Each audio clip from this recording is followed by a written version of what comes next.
A central progress of modern life today is that life experience itself is becoming more and more simulated. That reality is consistently being replaced with signs and symbols, technology, television, social media, the internet, consumerism. Baudrillard pointed out something very interesting in his book Fatal Strategies, in which he called, quote, the eruption of the more social than social. And that was what he called the mass. That when a hyperreality is built on top of a reality that already exists, the finalities of its existence become inverted in some sense. Now what does this mean? Let's take an example. Social media. Social media is a hyperreality of the social itself. But because it is more, quote, social than social, it inverts itself by becoming antisocial. It inverts its finalities to the point of inertia. The social world, of course, is not inert. It is full of action. But looking at your phone all day is the opposite of action itself, and is the opposite of this social as well, even when we are being blasted with many variations of social life through simulated formats. Another example can be that of communication. When you communicate with someone, you are trying to find commune. It has it in its word itself, communion, with the other through communication. We are trying to understand each other, finding answers to our questions in this world, with whatever it may be. But when we go on Twitter, or anything of that kind in social media, what are most people doing? Well, we are not finding communion, but we are arguing. Usually for the sake of opinion, for the sake of narcissism, for the sake of being right. Not listening to the other, but mostly for the sake of argument. Thus, most of the time, we are not participating in real communication, but hyperreal communication, which, of course, inverts the finalities of communication itself. Now, this isn't always bad. It can be very good, depending on the intent and reason of use for the internet or through social media and the simulated hyperreal world in which has been produced. Because not everyone in this matrix is a machine by its own rules. There are many people who are Neolike, if you will, who want to break the system from the inside out, let's say. Many people use the internet to interact with amazing people around the world, to develop connections and different kinds of relationships that are to become fruitful and worthwhile, aimed towards an ultimate good of some kind. But nonetheless, we cannot reject the fact that the simulated hyperreal world is encroaching on the framework of the real or postmodern world and changing how we understand and interact with our own physical reality. To dig into this deeper, we need to understand the dynamics of what community in space is. But we'll get into that in a minute. But to be more specific, Baudrillard called the more social than social the mass, that in its excess, it would invert sociality itself. Of course, as I have just explained with an example. It would even, in so doing, destroy the existence of community, which shows how inverted it actually is. For example, mass culture gives you the mass of existence. It gives you everything. We are available to attain any book imaginable, read any book, and learn about any culture and history that is from ancient to modern. All the information in the world is at your fingertips. It's a kind of utopianism. Yet, all of it is mass. The mass media preaches to a mass of people. So what is this mass? It's a group of bodies. There is nothing of the social. Has no social element in it, really at all. Because the communality, because the communication or the communion in which is inherent in it has been lost. You may have all the books in the world, but we are not going to read them all, of course. You may know loads of knowledge, or you may have loads of knowledge about cultural interests in which you've had the plethora of exploring, but there is no one to talk with you about these interests. You see the inverse here. The social has been replaced with the mass, for there is no community or sociality within the mass. To go even further, the mass media exists only for consumption and not communication. You're not supposed to doubt the mass media. That's not why it exists. You're not allowed to be social and communicational, or to try and find communion with the agendas in which are prioritized through mass media. It's all about division, as you can see, and that is obviously the opposite of successful communication. As we all vividly know, division is at the heart of mass media news, and it is always perpetuated in an undying cycle of regurgitation. Division doesn't create communion.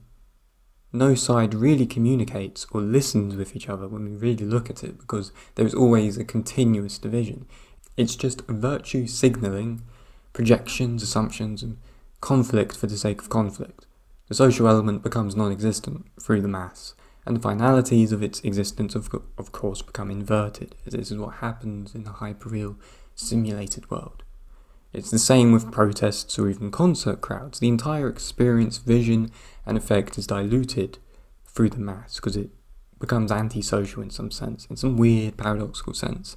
Small social gatherings with an intent and aim are much more effective than a mass of people, which through its size becomes an incoherent group of bodies, which find an inability to kind of be social and communicate with each other properly. So when community and communion is losing itself in society through the simulated world which alienates others, we also slowly start to lose the idea of the sacred space, the space of sanctity in which the social communicates in harmony and balance, and in which brings a spiritual connection. Through the study of religious antiquity, Mircea Eliade, if I've said his name right, saw that the profane space was taking over the existence of the sacred space, or at least that through societal development, through modernity, it would begin to overflow, causing people to lose a connection with the sacred altogether, and that the profane world, whereby everything is reduced to materialism, would begin to dominate the world. The idea of the mass is very much a profane image of the social, which in itself becomes silent, mute, and inert. There begins a lack of communicative harmony, which aims to bring people together towards a divine image or source that is built around love and emotional expression that can be found within the outside of the world, as well as the inside. But instead, a complex world of tarmac and skyscraper is built. A complex system for something extremely basic and unfulfilling, something extremely material that lacks emotion and artistic desire and meaning, such as money, for it does not involve itself towards or around anything sacred or anything spiritual. Some of them forget, or as people, forget, or begin to never know or knew at the end of their life that the sacred existed outside of this profane space, which has so dominated most of the world, especially in the West.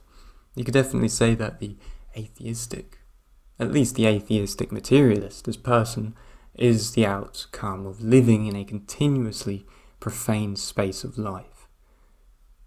Whatsoever happened to the nomad, the continuous explorer for the sake of exploration as a philosophy of life, the call to adventure, continuously, as a philosophy, to see the world and experience as a sacred phenomena, for he who would want to walk his worldly journey for the sake of experience, culture, reality, and life. Instead, we are so well connected to each other digitally that the reality of connection is disconnected. That's how inverted it has become. Such a shift in consciousness causes us to change the meaning of such words, as if we are living in a splitting state of reality which can either go one direction or another, or just continue in the way in which it is going to become a psychosis or to become some sort of incoherent mess that is misunderstood. But it all depends on the direction in which people are intending it to go towards, because as the internet can be a function for something very positive, we have to see it in a sense of, as a metaphor of what a kitchen knife is. A kitchen knife can be misused. It can be used to cut, some celery, or it can be used to attack someone. You want to use the internet to be productive for the benefit of making a happier life for oneself and others. The incoherence of understanding and true communication within our world today is unfathomable. Digital news tells us what to do, to the point where real community becomes non-existent and is replaced by the hyperreal inverse community of news. There's people collectively living in this sea of discommunication, misunderstanding of each other and everyone, and loss. Neighbours become distant, and in that distance become paranoid. Take a look at this anti-electricity propaganda poster from the 1900s. As much as they had a valid warning against such cultural change, they still only saw its influence in a physical way, associated to their known reality. They didn't know truly what it would become and how it would actually change the perception of consciousness itself, only seeing its influence in physical terms, with not much imagination of its potential. Being wrapped up in wire, as you can see, electrocuted by its power, but still, the fleeing policeman, as you can see in the art piece, knowing that his service and duties for law and order in society would be well and truly useless against such a force. For this was an invention which would change the world. If you enjoyed this video and wish to support the channel, you can by becoming a member of the Thoughts on Thinking community, which in return will give you access to our ever-growing library of exclusive video content. More information can be found on my website or through our Patreon servers. All links can be found in the description below. Thank you.